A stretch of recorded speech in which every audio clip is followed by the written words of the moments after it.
Arbitrer, comme dans l'histoire du jugement de Salomon. C'est ce que j'ai décidé de vous raconter.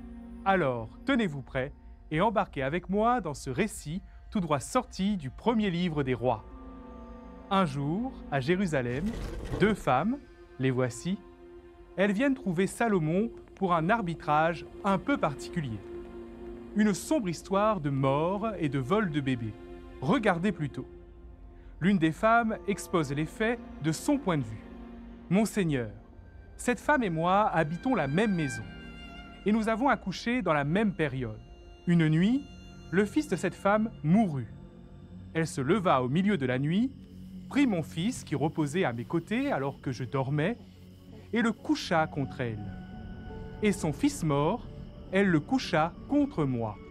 Au matin, j'ai voulu allaiter mon fils, mais il était mort. Je l'ai examiné attentivement et j'en suis sûr, ce n'était pas mon fils. L'autre femme proteste. Non, mon fils est celui qui est vivant, ton fils celui qui est mort.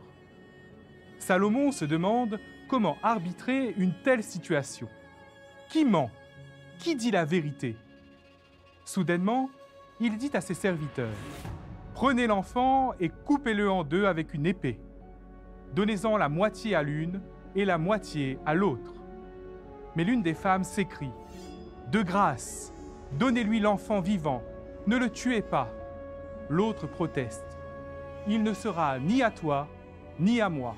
Coupez-le. » Ça y est, voici l'élément qui manquait au roi pour arbitrer.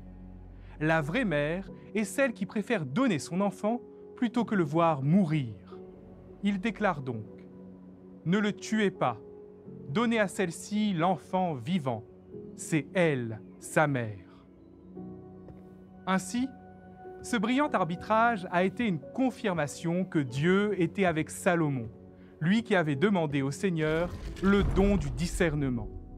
Il a prouvé qu'il était un arbitre juste, empreint de la sagesse de Dieu, une sagesse si grande qu'on en parle encore aujourd'hui.